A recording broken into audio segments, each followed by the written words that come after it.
oba ng'olina siniya ey'omukaaga kati Walukagga mu mboozi yanyumya nti bwe yamala siniya ey'okuna baba kyali mu holiday abadongo bajja ku kitundu kya lukwata nejjaje yali awangaalira era n'abasabamu awo n'akubamu bw'akubamu yalina akagaali n'akatunda n'agatiriza nawe zimitwalo 8 n'azibawa bano n'atandika okutambula nabo ne bamuleete Kampala okukwe era ye mu mboozi anyumya talina siniya ya mukaaga era kyabadde asinga okwesibako byebino ebyamachuwa age entry gundi eno examination nafuna certificate kati ebyo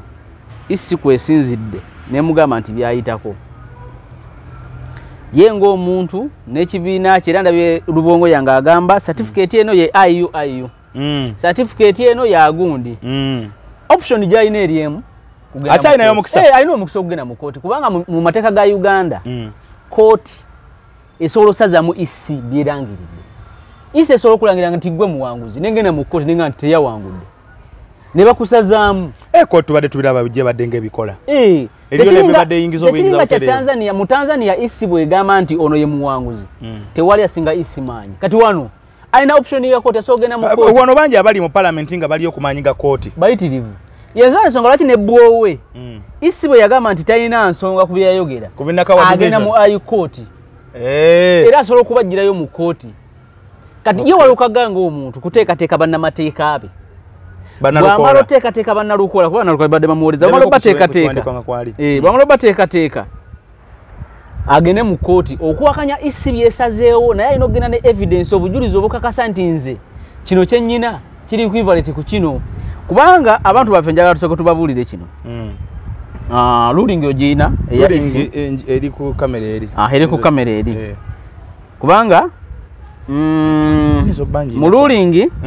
submission baziwuliriza buli kimu ne bakiwuliriza naye balina omusango gwe basiseeyo ogwawaabwa 27 nga gwali gwa byakusoma nga gwali nagwo gwa nsonga ng'eya Walukagga yennyini mu musango gwa 27 gwali wakati wa Gole Nicholas Davis ne Roy Kyaliapo omusango guno gwali gwa 27 Supreme Court kubanga nabo nkakasa kooti ensukulumu yasala ku kino nabo bajjeyo ku kya kooti ensukulumu kubanga nkakasa ono ye yawangula n'agenda mu parliament nene bagamba nti bo ne bagenda mu kooti ensukulumu nesala kooti ensukulumu yasala ku nsonga ya National Council for Higher Education ng'egamba nti certificate evudde mu National Council for Higher Education si qualification nga yo National Council of Education yo ekuwabuwi certificate ekukakasa nti wasoma weesimbyewo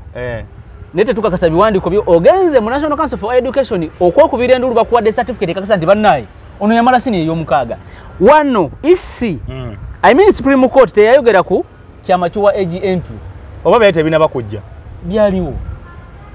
nani kati abasije bakozesa ogwo musango yali awo abati ababira munne guno omusango gwali gwabuyigirize nti yali teyasoma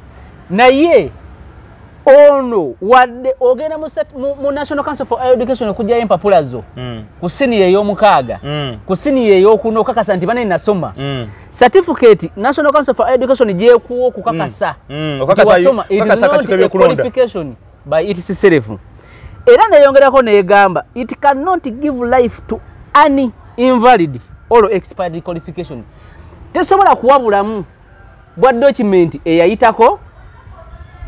oba etaliyo kitegeza National Council of Education tena makulu mu ekyo certificate eri evudde eri tebagibala si kikulu nnyo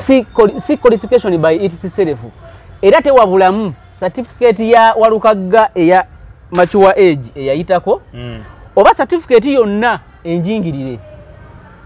so mu bufunze ebigambo bya National Council of Education tebyesigamizibwako naye ate bwogenda mu ruling ya Lwashande bagamba nti certificate ze yafuna ez'omu magye biki ezo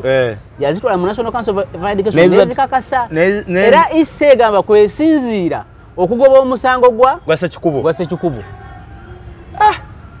nga kati ani mutuufu mu ekyo teeka ku tteeka kakati wano ground kwe bagobedde Walukagga ya expire yaggwako nasoma ku certificate ya Tugume naye agirina machuwa age agirina naye era yagifuna ku institute yemu eyo ayo kuba yezigaba mu Uganda ziri mu 3 ayo Makerere onda erimu Eastern eno ng'emulaga nti ejja kubeera valid for 2 years bwekibeera nene era bwekibadde kitegeeza nti emyaka ebiri bwe giyitawo bw'oba tewaddayo kusoma oddayo n'ogisoma omundi ogwokubiri actually Tugumi yagisoma ebiri ye Tugumi yagimusomesa ebiri ogwasooka yagigwa yagisoma ne kubanga Makerere kati Makerere yo tebeerako verification naye yagigwa Makerere yagigwa nagenda kwa UIU nga kati ate kwa UIU already yali yamala dokola enrollment ku mateeka kati yagisoma nga bwasoma amateeka ate nga naye bwagikola kubanga era olubeera ndaluza bagikola olunaku lumu n'ogimala okola paper 2 sawa 2 ze sawa 4 ng'ozimaze naye kati ekya bwana Matiya Mulumba Mathias emyaka gy'ebiri gyali giweddeko we yakola enrollment mu university anti kakati machuwa age ekolebwa omuntu amaze emyaka 6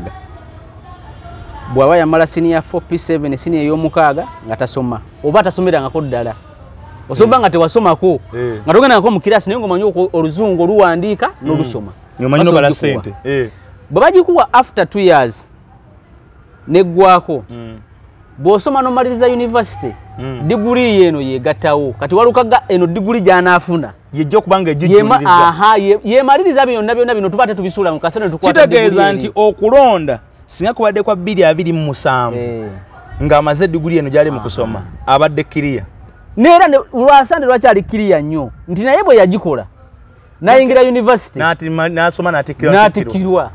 yatikiddwa gundi wano Nkumba University kati kwa nti naye ali kiriya kati walukagaba kubanga diguri ye yagimaliriza ate teyali tunulidde machuwa age kali batunulira diguri bali tunulidde diguri awo machuwa age bagibuuka kubanga oba wayingira university mu mateeka naye kati bannamateeka ba NUP abangi batyo ne bakansona lokola ekyo tebakimanya okumunominatinga ne kadi neesuba okugenda mu mikono gyandigenzemu eginempapula bannamateeka tobanenya kyosooka okunenya ke kakiiko k'ebyokulonda aka NUP sebuufu ne banne ate nabo tobanenya kubanga bo tebaverifyinga documents ye just olaba otata certificate nga yakunasa nga yasinia ya mukaaga ne bagitunuulira principal passes zirimeka biki wano wakola point bweziti ne bagitunuulira kubanga abaana ne stamp bazijingira na buli kimu ne baziteeka wali eri ne bakunominatinga kati gwalina okusooka okunenya waliwo kye bayita okwekuba mu mutima gwe ng'omuntu nogera ekituufu nti byenjogera bingi naye ekituufu kyeki kwena ensonga bannamateeka b'omusango baguba kwasa bukwasa era bo tebamanya na kumanya nti ono empapula taziina nze nange nali sikimanyi kinali manyi nti walukaga yamala ey'omukaaga ekyo kyo nali nkimanyi naye kasaye yeeyogerera nti teyagimala yakoma mu nnya nemanya nti teyagimala ne basebuufu due diligence eyo tebagiina y'amaanyi due diligence tebagiina naye waliwo ndaba ekintu ekibeera kangamenti ekibeera ekya bulijjo bw'otuuka mu mbeera ng'ey'okusunsula kyemanyi nabo balina requirement ze basaba era bazisaba ng'akakiiko kati bw'otuuka mu scenarios ezaabo batalina bitabo ng'abo bawalukagga ndowooza mulina era okwekennenya kumwekennenya ebintu byabo nga temunaba banominatinga musobola n'ofunayo abakugu kino ekya senior 6 musobola okugamba nti requirement ebona ba 6 bagireese ne mulimu bano abalina special cases tuwetegereze ebyabwe anti kakati ekisinza okuleeta obuzibu kiri kimu nti machuwa age entry certificate yaggwako after 2 years but fena twali tukimanyi nti bw'omala okugifuna egenda mpaka bw'omalako university ate ekitali kituufu ffe bwe tubadde tulowooza nti singa National Council for Education egiverifyinga negikakasa nti ntuufu etambula mpaka bw'omalako university but nekandi twalukaga kyabadde alowooza ne bannamateeka bano abagenda okuyingira ogwo musango nakibo kibadde balowooza kubanga bakubanga okunominatinga okuvuganya ku bubaka ba parliament ba NUP kwaliwo mu gwa 7 kwaliwo byatandika gwa 6 gwa 7 gwa 8 awo nawo nange okimanyi nti ekipapula kino kyengenda okuwaayo tekinsobozesa kufuna kifo ekyo kitegeeza nti newalukaga yali mu bulimba obubwe bwennyini bw'ataakolako kunoonyereza ayinza obanga nti yali mu bulimba naye okumanya kwabula kubanga nze nnyina gwe nayogerako naye nangamba nti nedda bw'obeera ng'ogiina nga wagiyita nga tewagikolera ku Makerere n'ogenda mu National Council for Education n'egikakasa eba equivalent to senior ey'omukaaga Owulira? Nga kalika ak'emyaka 2 gye bala takogera. Takogeddeeko. Andi kituufu but yo yayitako. Waluka Gaye ng'omuntu alina option yemu kati kugenda mu kkooti. N'endala mpozi kulonda kugwamu osasage ne bakuwongezaayo. Ebyo tebisoboka kati. Bakuwongeza tetuna 228. Ekyo kati akalulu kajja kubeerawo. Anabanga ayise kusoma ku mazzi. Kati ali mu mwaka gwa kusatu. Gwa kusatu gwa kubiri. Ali mu mwaka ndoza gwa kusatu. Ali mu gwa kusatu oba gwa kubiri. Nekye nkugamba option gyalina eva mu ebyo ebya option entuufu. Eri ku buli omu gyalaba mu girasi ya kugenda mu kkooti. Yagenda mu kkooti. Kubanga isi byesaze osibya nkomerede. Naye ayina emisa ayina percentage ky'okuwangula ogwo. Percentage gyalina eringa ku bitundu 10 ku buli 100. Lwaki? Okuguwangula. Ne kkooti ejja genda erondobe y'omusango guno gwennyini ogwa Supreme Court kubanga ne kkooti nsukulumu ye yagusala. Bwe gulondobayo egamba okusinzira ku mbeera bweti kino kifu. Kati ate kigenda kumwinkalinga costs ez'abannamateeka stress yokka ebipande byakakubisa ekituufu obuwagiza bulina edda akalulu abadde ajja kajjayo nze naggamba akalulu abadde ajja kajjayo by like 90%. Kigenda kuleeta ebintu bingi naye ekisingira ddala NUP ensonga kyeyise press conference ey'amangu kiridde NUP ng'ekibiina ky'ebyobufuzi kikendeezezza ku babaka ababadde kusuwaddirwa okujja oyo yabadde taliko kubuusabuusa abadde ayingira lukiiko kiringanga kati balinga abafiiriddwa omubaka mulamba oyo aba agenze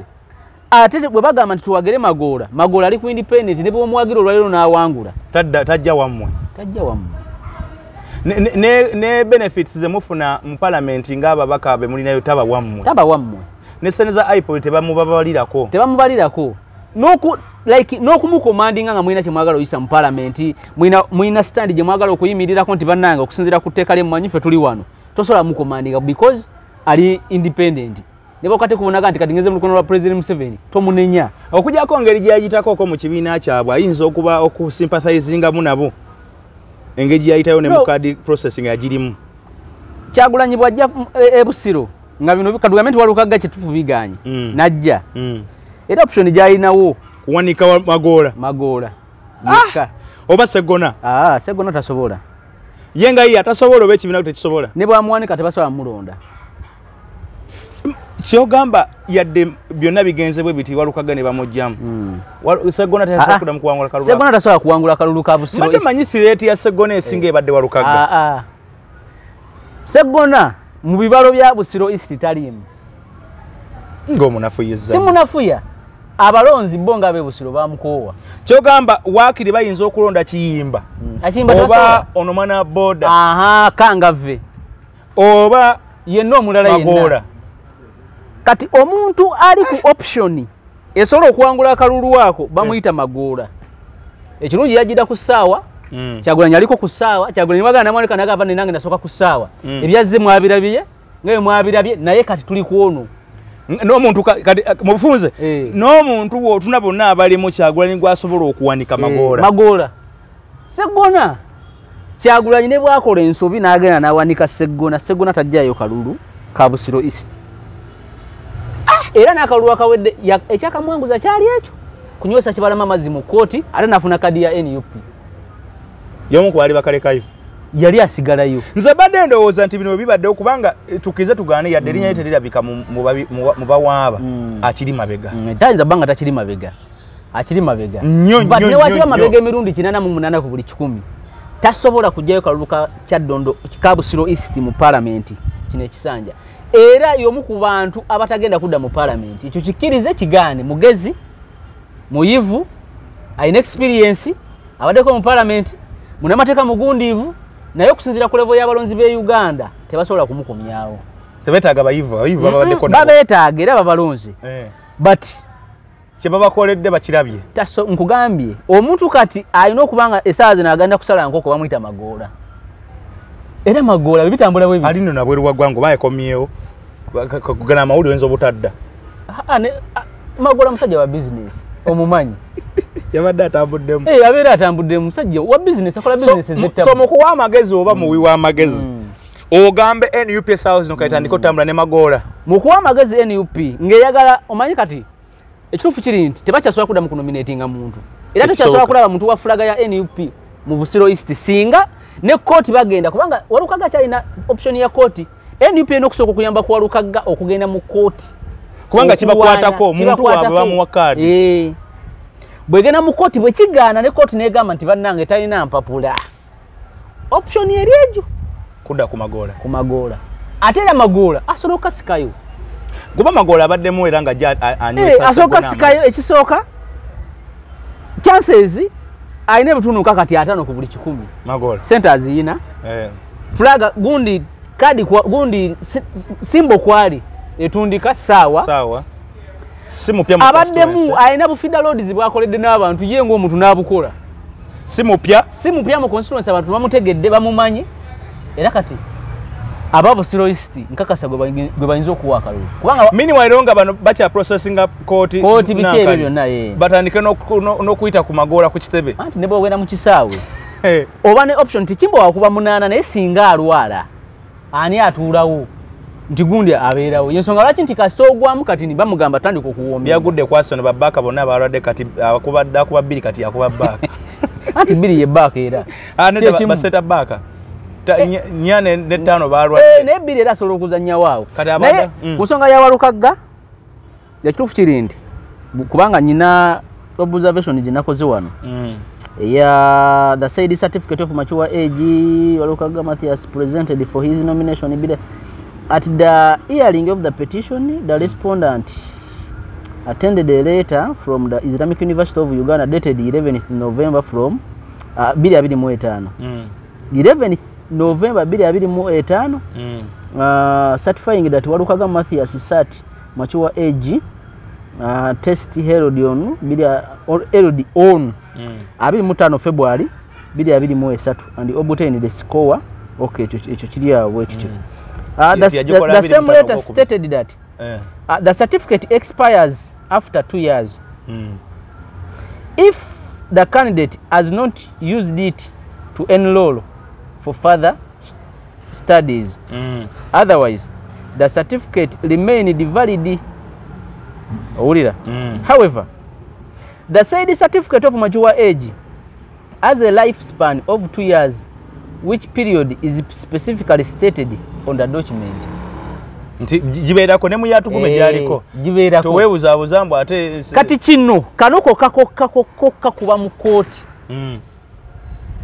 kubanga singa abaddenga mulya nnyama ye musobola okulwana yatuula n'agwa pepa zonna n'ayita Oluganda ayina principal person kitegeeza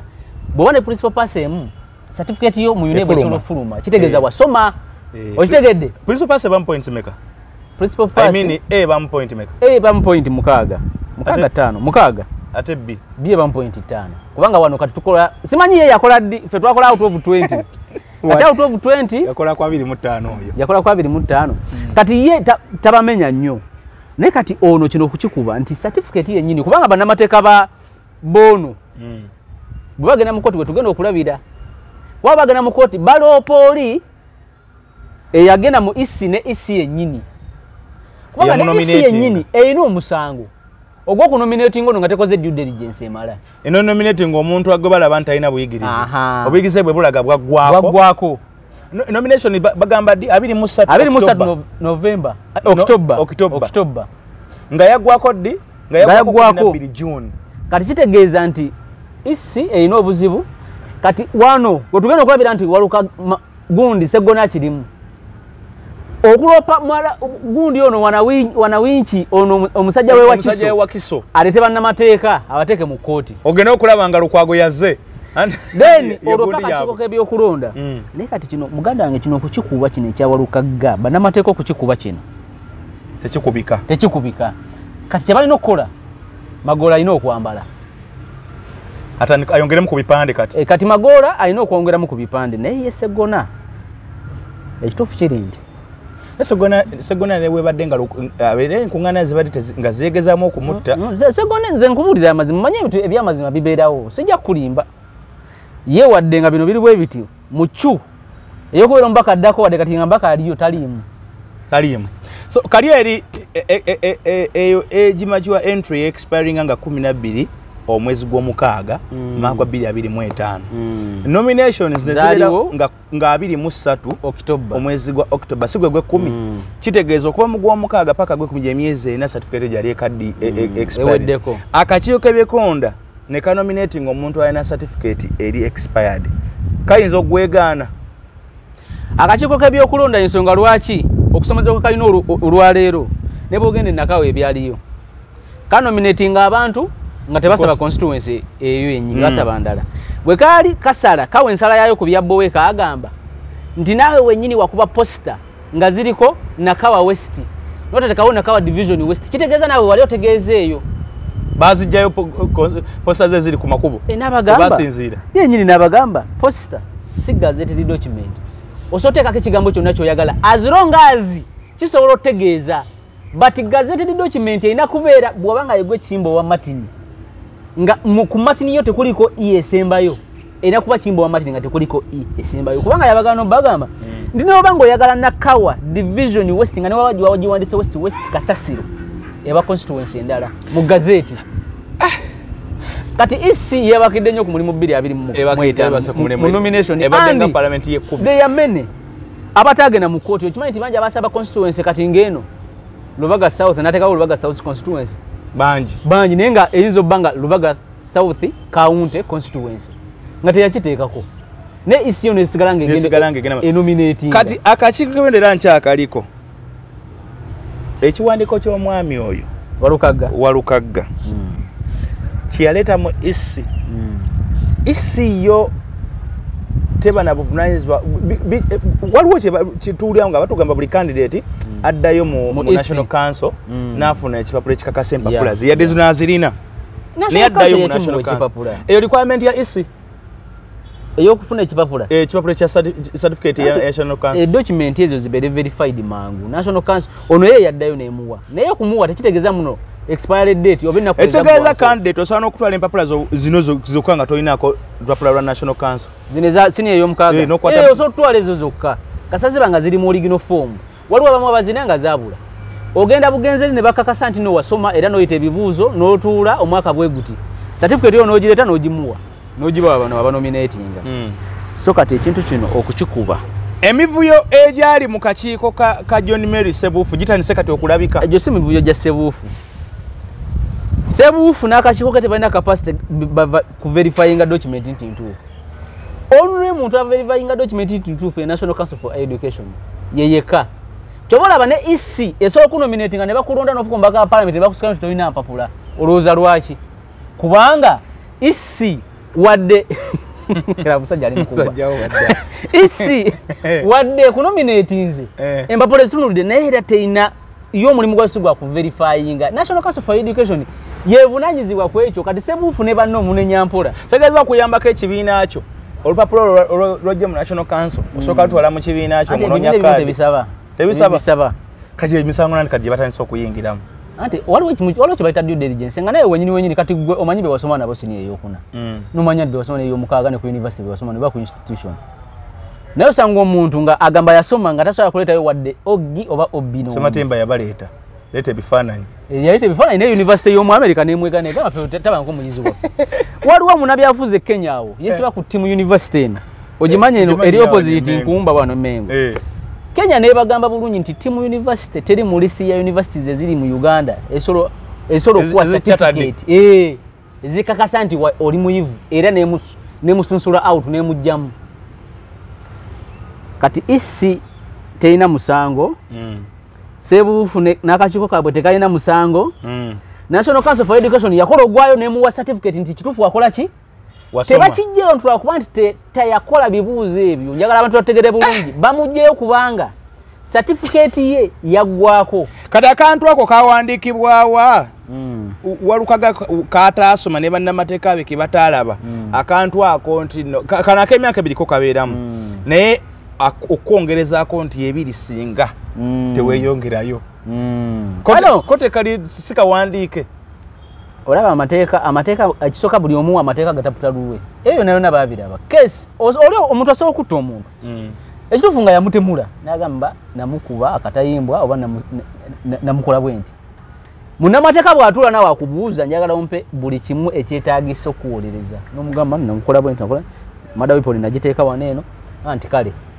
nti ogenda sosola ssente bwe ziti tutandika okuwolereza munnamateeka agenda mu keesi ng'akimanyi nti gwe watemula omuntu akinkasa omugamba mazima naye agezaako okuleeta obujulizi obujungulula obwabali kati wano bannamateeka bawalukagga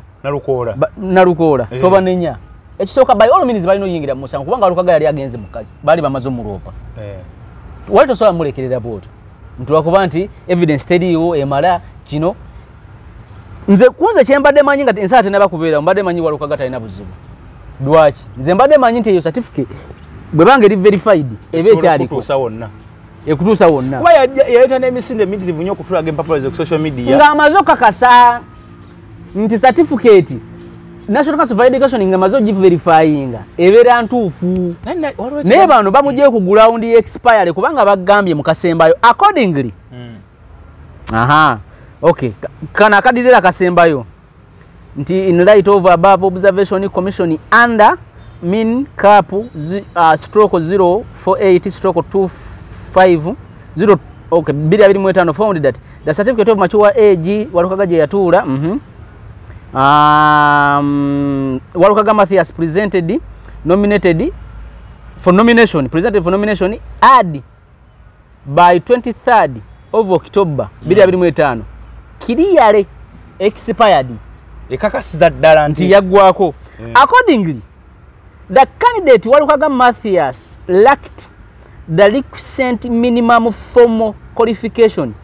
for the elective office of Member of Parliament as stipulated under section 4 subsection 1 subsection C of the Parliamentary Election Act cap 177. Candidate Walukagga Mathias ne bamujjayo ku ground eya expire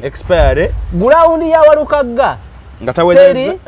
nti teyakola machuwa age entry namuyita yamuyita n'ebitundu 5 mu bina ku buli 10 naye ekipapula kyekyagwako nti National Council for Education teyamuli verifying but agendo gireeta mu nomination yali yaggwako tulowooza nti kigendererwa kya kwongera kunafuya NUP ina candidate ali eruzira atagana kweronda oyo agenda kuwangula oyo yomu kubali mu parliament direct kati Waiswa Mufumbiro n'ebitundu nga 8 ku buli 10 akalwa agenda kawangula Damiya kumusiba ne bwatadde mu musumulula mpaka okulunda we kuggwa oba kati yegalira n'abamusiba nte muntu kugambye kati naye wadde okomera libi n'abantu bebasobola okusabirirwa asooka abeereyo mpaka okulunda we kuggwa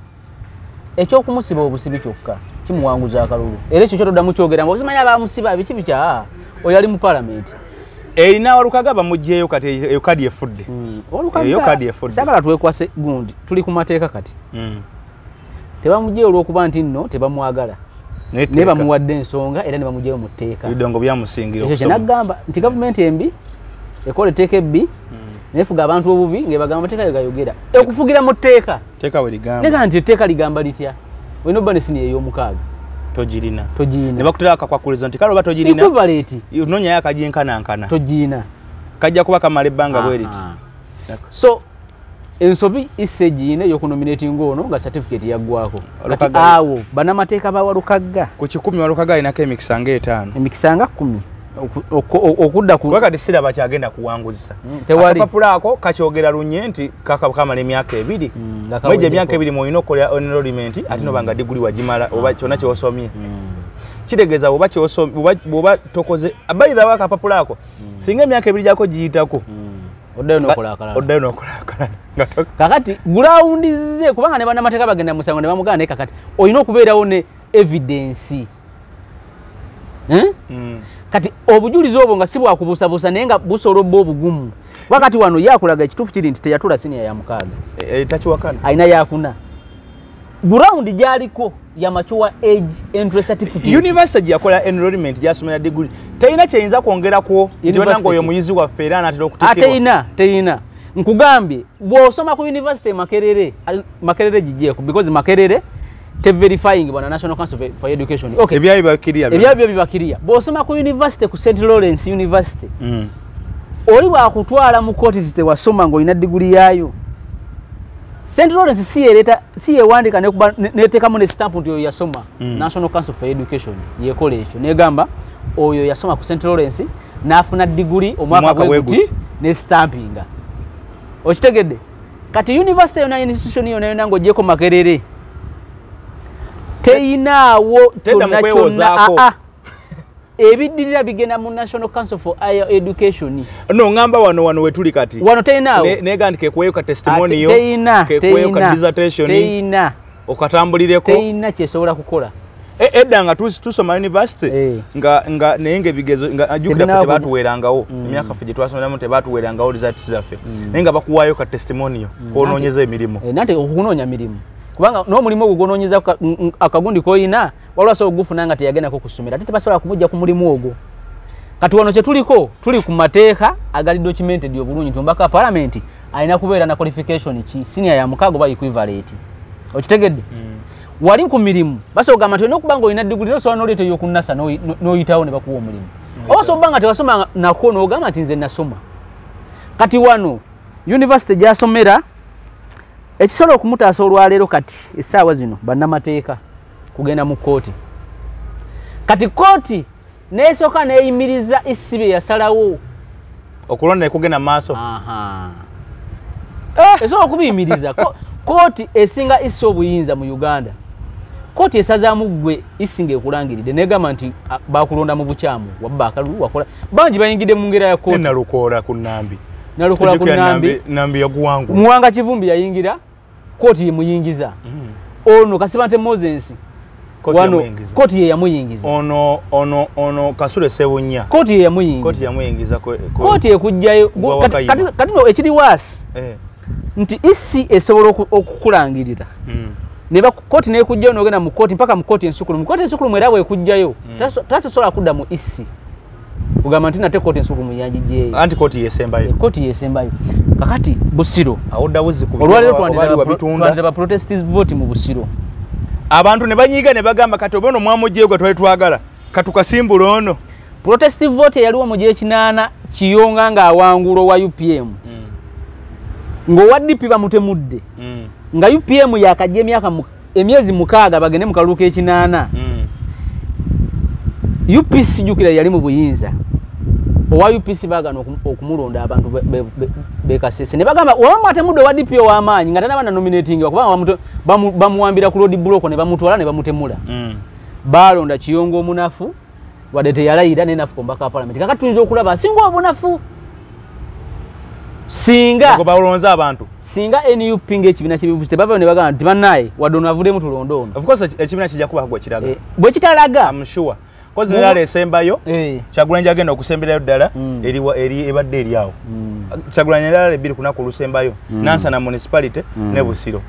East Busiro East walukwaga of course abadde yamanyi yagenda okubeera kadaala ne kati bikyuseemu nira kyenjagala okubuuza ba independence MPs abali mu parliament abasinga ba NRM leaning era kalube kaggwa otera okwolaba nga beekukutiriza kwenda actually NRM tebasasula bayita ne mu nkiiko zaabwe ne mukokasi bagenda yere tebabeera kuba NRM yebe bamanyi nti obukose emivu yegimu gyali mu bumyofu bwabwe biki era bagenda era olaba ne speaker abawane n'ebintu ebyandibadde tojjukira Fox Odoi mu byo bisiyaga speaker amalina okubawa roles ez'amaanyi mu parliament yo madde baba tebalina biki bibiina tuyinza okulabako omuntu NUP gwe neetekako amaanyi ng'akalukadi najja kituufu najja ku NUP side anti kati ekizibu ekikirimu ekisooka nti waliwo kye bayita obwannakigwanyizi okweyagaliza nti gwosobola okukkiriza mu NUP olwokuba nti okimanyi NUP ejja kuyambako okubeera omubaka wa parliament n'ogonda mu kaseera ako bano bakagabo gye baakola kati bwemala okuggusa ng'ate oginako obusungu bwo obw'emabega n'otaddamu kugiwuliriza kati NUP enakikola bukozi mu ngeri ya kisajja kikulu negamba nti ekyo kigenze katuwagire ono naye begamba tuwagire ono ku condition bweti ekyo kiyinza okubeera ekizibu n'okuswala ate muntu temwamuwa kaadi kakati gwe mwawa amaze otutuuka eyo nga bigize nkugambye wandira protestive vote kubanga komyawo omukazi gwe wagoba ng'ofunye ekijoojolo kiganya okuzaala n'okomyawo oli komawo kati ate ne ballot paper ya Busiro East oyinza ogirabako walukagga nga yasinza ofuna obululu obungi wadde taliiko tenafuluma dati efuluma nga taliiko naye ng'oli bwagenda ku box ateekako Walukaga Mathias n'akateekamu eyo naye ebeera protestive vote kitegeeza ne bakatta baba bakasse wadde wabeerawo ali ku ballot omutuufu alondeddwa wadde newa bafunye obululu 15 alangirirwa naye kiraga message nti ffe tubadde twagala ono Kyagulanyi ng'afunye obuzibu bw'amaanyi kati okutandika okunoonyayo omuntu gwe batembeeta naye ekyo kyali mu giraasi nga kirabika nti tosobola nti nze nali mmanyi eyo kaadi bagenda giwa Magoola kubanga ye Sseggona nali manyi tebasobola gimuwa ne Magoola yali fiiti Magoola yali ataddewo ne ssente ebitabo abiina ne bagamba ne ssente agirina ssente azirina asobola yennyini asobola n'obbafandingako mu kampeyini anti Magoola ye ekyamukuba Magoola ekyamukuba teyali foot soldier teyalabikanga ku kitebe yajja mu byakaadi ensonga ze tulimu za ggwanga waliwo wootuuka nga gwe sikwagala naye nga nyina okolagana naawe olw'okugusa ensonga enkulu kituufu kati olw'ensonga enkulu eno Walukaga wali omuleka wali ku bwa mmeeya andi Walukaga ensobi gye yakola wamala sini ey'okuna mu myaka 5 gy'abadde nga mmeeya yali asobola okufissa emyaka 2 ne we yalikoze kiheero history entrepreneurship kuba economics yali tajja musobola ne Luganda ne we yaliseeko Luganda lukka n'akola ekya ono omuyimbi w'ekakuuto omuyimbi w'ekakuuto yamanya nti agenda kwesimbawo yatula ebibuuzo bya sini ey'omukaaga 2019 ne Peter Sematimba n'agenda mawulire ne bamukuba mawulire ng'ayise sini ey'omukaaga ne Sematimba yagenda Luweero n'akola senior 6 Jose Chameleone n'olwajja atagalira Simanyi Road Mayor Simanyi biki yagenda ekatuuso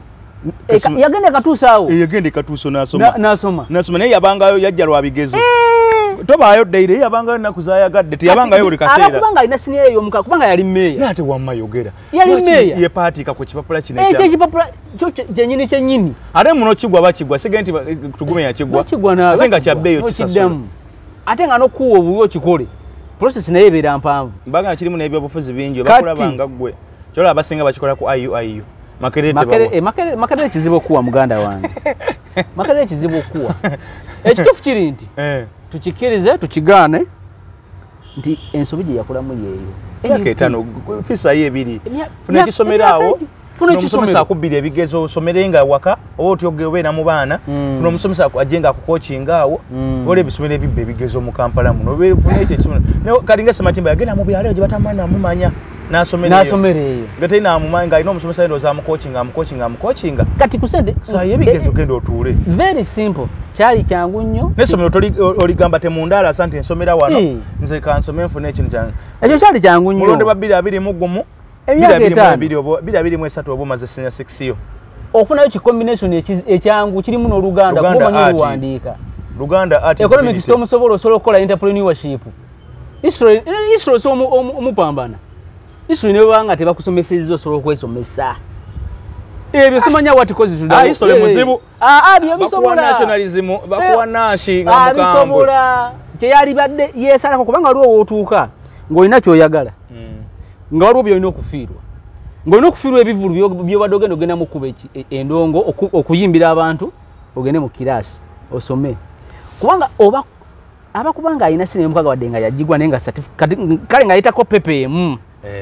ati twandibadde muzina emboozi ez'olwaleero yali asobola okwita Oluganda lwa sina 6 lwange pepa ey'obutabo yali abiyita pepa 3 ya butabo yali tasobola wa pepa 2 naye yalifunyemu history point ezo kati bbiri zandibadde zimumala kakati embeera bweto bweri naye musajja waffe Walukaga kyasigaza kukola ssente mu kampeyini kuyimbira bantu asobola oyimbira abantu waliwo kimujjako ekyo asigale ng'ayimba ayimbire ku banne kuzirale kuba meya takyasobola kuddayo ayimbire ku zi campaign agende ku zirale zonna aziyimbire naye kati wabanga tadde wa struggle mutuufu batajja kuddayo ku campaign kubanga tolinakyo ayina kubeeranga rain bamumakadi kulaniriza abantu rain ye yali akimanyi tebasobola gimuwa wadde ye ebitabo abiina musajja kati ate bino batufeeramu n'okusomesa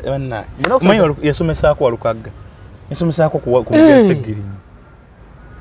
mu byalo omalasini yeeyokuna oba mugezi nnyo omalasini yeeyokuna ne bagamba bakwata mu bantu bakwate mu kamasaawo nobakwata mu atajjukira oba kati ojja kulaba nga ne mu kirasi yali abikwa ebintu yali abitegera naye abasajja nze baŋŋamba nti abasajja abayingira endongo mu gy'ekyenda abasinga tebaasoma bangamba ebaye sole yemwe yabasudde omusajja yabagulize ebyuma abaguze ebyuma basudde yali ama olokubati yasoma nga akwata sente empitirivu nnyo nga yali obanga awakasozi sente mboze yo jajje boza ko jakato yali basudde awakasozi sente agenda agula ebyuma kumbe yabigula manyage omusajja ebyuma mukubituusa kono nga basudde amanya tusize ebyuma kumbe kasozi nga abyetuusiriza manyage olwokwati yasoma lisiti yazisomangako bikiti yabisomangako n'ebiringa ebyo. So emboozi ya mukulu Walukaga ndabyeko ku press conference ya NUP bambi naye nga nabyo balimu kwebuzaabuza bibadde batulagira ensi byebadde emanyi naye amateeka nago gogera kirala kyokka n'abatula ku NUP bonna bannamateeka okuva kwakikulira Kyagulanyi munamateeka Ssenyonyi munamateeka Luwongoya munamateeka banzo baba namateeka bapulibageni Katana munamateeka kati wodde no ku mulendo gw'aba MPs Nkunyingi Mwada munamateeka kati ayogere ki Nalukola munamateeka ati bazo baba pulibageni munamateeka pulibageni omanyi tudene bali tuteese abo tebava mu prison buli kaseera bakera mu prison okugenda okulaba abasibe kirizo omusango bagenda kusiba emyaka egyo tesa ne government n'omubuuza nze nakulesenga looya ojjojungulula obujulizi government bwegamba nti ebuyina naye bannamateeka tobanenya ekituufu kiri nti kati kino ekintu nawe nga bw'okirabye munnamateeka yali alina kukola kyawe kumugamba candidate naye gwe ebintu byo ekifo tukireke bannamateeka tobanenya bonna Walukaga ng'omuntu oba Walukaga yali alina okusooka okukwata empapula ze abeeko omuyivu gwaziraga nti zino empapula mpitawo bangi be yalaga nga bamugumya nti oyitawo naye kati ekyo ekiriwo olwaleero kyolaba kyekyo ekinnyonnyola nti obutasoma buluma akuze kati Walukaga emabegako wonna abadde muyimbi w'amaanyi ssente aziyina abadde mu bifo eby'amaanyi era abadde talaba nti obutasoma buluma akuze kati kanoko kaka isogama nti tukuwanduukuludde kalaga bulunyo nti obutasoma etegeeza kati omuntu esaabwa zina afaayo nnyo okulaba nti buli muntu asoma Walukaga era abaana bwe baba nga babadde bawuza mbuzi dadi leero sigenda kusoma bagamba emboko gyasobola okujjayo sijja kulimba nti Walukaga ng'omuntu obulamu badde bumaze okutereera naye emyaka gya ereva ebiri gimusubiza emyaka 5 egy'okukokola ettooke nti nange njagala eggwanga lino lina otereera ne tuva mu bino mbusimanyi ono yamala siniya ey'omukaaga twetaagayo bayivu Zuma yavuga South Africa nga yakoma mu pifo Amini yasoma eggwanga lino ebyafaayo bye balaga ebyamini bisinga ebyaba aba PhD aba masters aba degree kati tulina okuseeseetuka okuva mu bino mbu wamala siniya ey'omukaaga tulina okutegeera nti omuntu ategeera asobola okulizoninga ne tuva mu ebyo waka kati ogenda oyinza okuwaka nga ava akalulu n'awangula olwaleero kanga basobola okuwangula akalulu protest vote esobola okujja ng'eyali waneeno ewa Principal Kiyonga mu gy'ekinaana kozi Kangave yagamba nti omuteketeke yamusibisa eyoyo wa FDC yamu tikiti nga side zonna omuteketeke ali mu kabiga NUP mubasaba tikiti za NUP mwalimu munnamateeka muganda wa Kimuli Kigozi ayalipota WNTV mumanyi muganda bamuyiwa webusiro mwalimu munnamateeka Segona bamuyiwa muna business atera nga muyivu Magola bamuyiwa balimu naye obutasoma buluma akuze essaawa zino emabegako wonna odotisobola binyonyola muyimbi gwe bayita Walukaga akuba yiti ya Lubaala kale tulepuke n'abitegeera gamanze saasoma siriiwo kati aleppuka n'akakiiko ka byakulonda kati ko kamaze okusalawo kakati gwegenda mu kkooti olina okuteekayo kye bayita beyond reasonable doubt nga watali kakunkuna okuba kakasa okusukka ku kya bulijjo kakati byebyo muganda wange kale tukusaasidde n'ekibiina tukisaasidde ekibiina tukisaasira olw'ensonga mu kugaba kaadi balina bye baba mu makaadi babaali bakandeeti baabwe ne babaako bye balowooza nti baali bawadde ate no wakyaliyo era ebikyajja mu kibiina ekyo temulowooza nti biwedde nabadde ndaba sitole yo n'omuwala bagimpaddeawo neŋŋamba akakiiko okute mu ngalo kano nkalonziwa nalabye omuwala ono Nalwoga Nsamba Nalwoga Kevin Nalwoga Nsamba ow'Emityana omuwala oyo kaadi agifuna nga bamaze kugijja ku muntu nga bamaze n'omuwanika agifuna bagijja bamuyita Fred Kintu Grace olwo Lubongo yamuwanika waliwo balali yakya Kyagulanyi yennyini yamuwanika ona katambikira naye nga Lubongo yamuwanika nga kaadi yaffe baji mbu NUP I mean mbakachoka byekulonda kabba kadi afene kajiwo omuntu gw'agala. Abo balala abo beeri ewase bamala Bukoto Central yajiba bamuyitantamu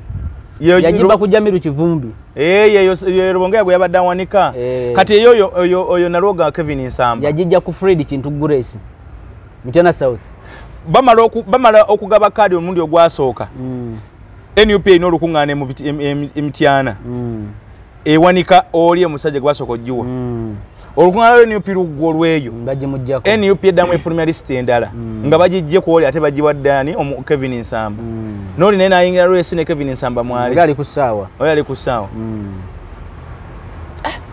simu naye gundi yabinyumiza ali bitano ngaba engijja kubanga ekitufu kiri nti oyo Grace yalina sente yali just mukwano gwa Butebi naye nga bambi abadde mu struggle bagamba mbubawo oyo mwala Kevin Nsamba yagiteeka mu sente yagiteeka mu sente era nze bitano yangamba nti sente nti kati bo bapanga in fact abo ba Kevin bakipanga Kyagulanyi bwakwata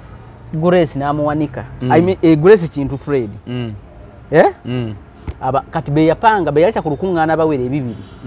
bagamba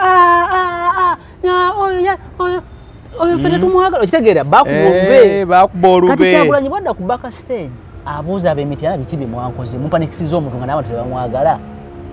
kati nga bamaze okubala kino kyonna nti bwe bamala okusula Kyagulanyi mu katega ako ndi wana switchinga card tekijja mwewuunyisa kuba yakirabako naye mu constituency nga abantu oli bamugoba kati omukulembeze yagendera ku bandi wagoni constituency yerimu lumu wa DP naye ndaba Kevin Nsamba atambulira buli Kyagulanyi wabeera kati Kyagulanyi wabeera ekisooka yenga omuntu talina maanyi mu constituency agenda kukozesa kino ekyokubinga ebumanyi talina maanyi mu constituency abasinga kati let me tell you nti they are many people not only NUP candidates but also deep NRM okusingira ddala NRM ne NUP nga tebasobola kuwangula singa tebalina kibiina kati kankubule kino modern ku nyingi teyandi badde mbaka parliament singa teyalina NUP nina abali bamuvuganya bali mata bakali disimbwa abali bamuvuganya yavuganyako ne Kyagulanyi biko ne musamu Kyagulanyi wali tasobola kuwangula nebo yali ayogera ne bali eri mu debate ngabuuza ekibuzo yabagamba ate mwasimbye Kyagulanyi emabega kubanga yalina amaanyi gwe lwaki tomubuuza nti gwe lwaki tewasimba Kyagulanyi emabega biri kuna musamu kwa yalina amaanyi kubanga gwe wasimba andi yali yavuganya nadda mu constituency yavuganyako ku basika ate nga munafu muzibu kati oyo omu they are many banji tugenda kola program endala nga twongera okutema timu ebibiina n'abantu bazo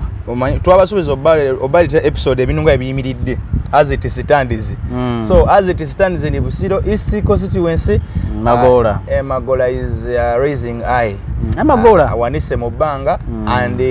omuteketeke is continuously declining amuteketeke alina okuddayo mu lofaamu n'awoza amateeka ebisajja bisatu abantu baba bakuddayo no bonna ne munne aliwa bwe bagitandika ono Lukwago ekyo kibimba 226 kigenda otegula Lukwago kiri mu odi 5 naye natwake gwe ngojeko ki nakakasiza abantu bagala bali mwezi omanyi omuntu agala mwezi talina nsonga lwaki amwagala ngolaba abantu kati ono naye wa myaka 10 ejo kati kankikubulire NUP lwakwanti yakutokola mu service yandi badde kola ekintu ekyamangu abo ba 15 bonna namboze bamuwanga kimu yandi badde bayiwola kwanti yagaana abamu naye ekibimba kirimu odi 5 okutegula sibula tugende eyo mbozi ndala kitegula odi omachi baita odi 5 okutegula odi 2 kinategula kigenda kutegula naawe sibula kale wona bado sinziro okubeera ngo tulaba leero ne Kimbowa tugenda koma wano tutandikira awo olunaku olulala ku wiki namba tugenda kuba aturuza tunamujjako engalo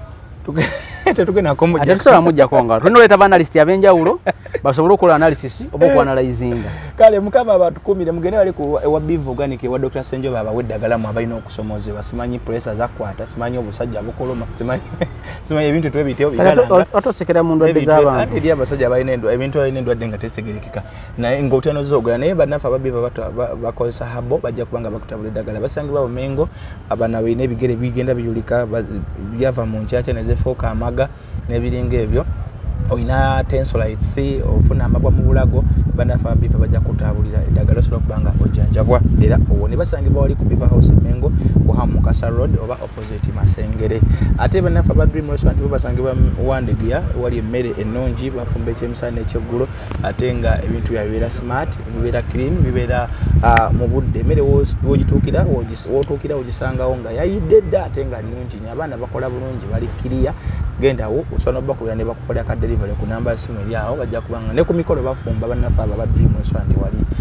Wandegia bagala omukolera emikolo nkubira ku 07072773 obeeyo agala omukolera okwanjula okukyala okuyingira n'ebiringa ebyo nja kubanga ensonga zo nze kwasaganya bulungi kama batukumire mu subscribing mu liking mu commenting era mwerabe.